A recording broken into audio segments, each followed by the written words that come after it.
Well, today we're going to talk about an odd piece of GM station wagon trivia. And that is, what in the world is going on with these little notches in the rear bumpers of these wagons? Can you guess what it is before I tell you?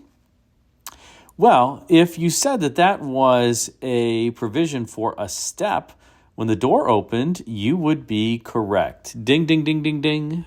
In fact, General Motors was apparently so impressed by this invention and thought it was unique and novel enough to market to customers that they put it on the cover of this 1969 Chevrolet Wagon brochure. Kind of an odd way to showcase your wagon. Normally you would show the front of the vehicle, not the rear, but you can see here with the door open, the little notch for the step in the bumper comes with the door, just kind of tags along with it for the ride. And that way you can step on the bumper and into the rear of your wagon. Now, perhaps this is on the 1969 Chevrolet Wagons brochure because 1969 was the first year in which this appeared on General Motors wagons, despite the fact that 1969 really wasn't a novel year for introducing all new full-size cars. That would happen in 1965 and 1970, nor was it the year in which intermediate-sized cars would be all new. That would have happened in 1968 and 1973. So interesting that General Motors elected not only to introduce this as a running change to existing models, but also that they elected to make this change not only to full-size wagons, like what you see here, the Chevrolet Kingswood Estate, but also to the intermediate-size wagons. Now, you only received this notch in your bumper if you had the optional third row seat in your General Motors wagon, because otherwise there would be no reason to have this step to climb into the back seat. So that's one way that you can tell a wagon that has the rearmost seat from one that does not. Now, as I was mentioning, this was introduced in 1969 on the full-size and intermediate wagons, and as a consequence, it would continue only for one additional model year on the full-size wagons, 1970, before in 1971, the General Motors clamshell wagons were introduced. And this notch would be gone because on the clamshells, there was no swinging door that opened. There was only I guess we'll call it a tailgate or a door that dropped below the loading floor along with the glass that went up into the roof panel. So there was no need, I guess, for a step, or, perhaps they could have just had a cutout in the bumper, but that would have looked rather odd. There was no way to kind of disguise the step quite readily.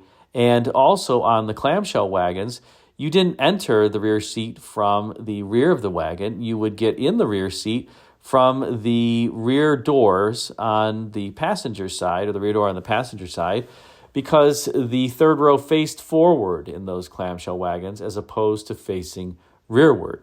So there was really no reason for you to step into that rear unless, I guess, you had some cargo that was very far forward. Now, when it came to the intermediate size wagons, the intermediate cars would be redone for the 1973 model year. And so the intermediate wagons all the way through 1972, like you see here, this Chevelle SS wagon, as it's labeled, has that little notch in the bumper for the entry into the rear seat area.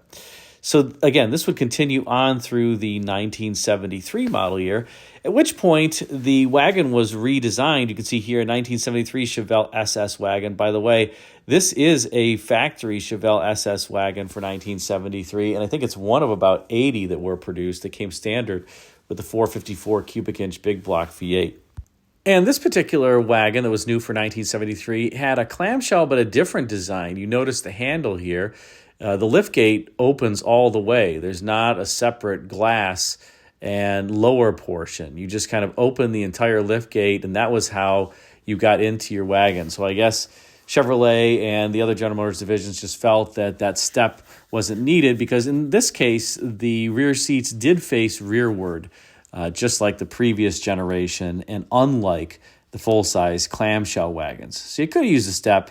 Maybe it was a cost-saving move, but GM, like I said, also introduced a different door, and maybe that would be weird to have the little notch cut out for the step raise up with the liftgate. It might kind of whack you in the face if you're not too careful since it would have protruded from the liftgate area. In any case, I thought I'd share this interesting tidbit of General Motors wagon history because not many people know about it since it was only around on the full-size wagons in 1969 and 1970, and on the intermediates in 1969 through 1972, and then it was kind of gone. I don't know of any other wagon that I can think of, at least of domestic vehicles, that has this, despite the fact that many have rear-facing rear seats. Now, these wagons, I will say, just on another note, are, I think, super cool. And probably my favorites are the clamshells and the full-size wagons that predate the clamshells, like this particular Chevrolet Kingswood Estate. They're pretty awesome. They're well-equipped. They're well-trimmed. They have big, powerful V8s. And this would be the last of, I think, the real true wagon era. These full-size wagons, not only through the 1970 model year when the notch stopped on the full-size wagons, but really the clamshells that stopped after the 1976 model year. And why do I say that? Well, after that point, you really couldn't get a big block engine in a General Motors wagon. You could over at Ford still, but for the General Motors wagons, once they downsized in 1977, there were no more big block V8 engines that were placed in these wagons. And I think that a true wagon, has to have a big block. I mean, that's how you can tow 6,000 pounds plus in some cases. Chryslers, you could even tow 7,000 pounds with your wagon, despite the fact that they were unibody. And, you get some decent scoot out of them. They kind of move quite well. Whereas after that point, and I would say particularly by the time you get into the early 1980s and mid-1980s, you just don't have big engines anymore. And so the biggest engine in a lot of wagons for GM in that 80s era was the Olds 307. And, I've driven wagons with it. It's just not quite enough power. When you're used to the big block and the torque of the big block, the Olds 307, it just doesn't do, especially with all the heaviness of the wagons, given that they have this glass area and the glass takes or creates a lot of weight for the vehicles.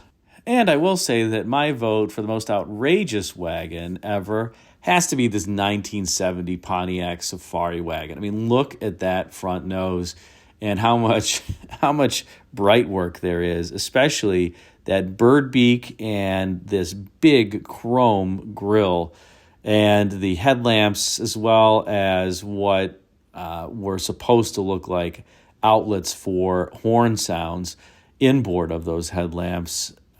It's just over the top in a very kitsch way. And people are going to say that I don't necessarily want to own one of these 1970 Pontiacs. No, I would. I think they're great cars. They drive well. You've got the premium fuel 455 cubic inch V8 under hood in the big full-size Pontiacs, or at least a lot of them of the era. Of course I would take one of these. I just don't know if I want to be seen driving around in it, but I would enjoy driving it because they are really a sublime ride. I would say, though, that the wagons of the 1965 to 1970 General Motors generation ride a little bit better than the clamshells. The clamshells went to leaf springs in the rear. The previous generation had coil springs. And the leaf springs made sense if you were towing or you were loading the wagon up a lot because they enable less deflection than the coil springs, but they also didn't endow the vehicles with as good of the ride as the previous generation. So just something that you want to keep in mind if you're looking for one of these wagons. But you know what? Any of them really are great. They're kind of fun to have, and there aren't many left. So if you find one in good shape at a good price, I would definitely pick it up.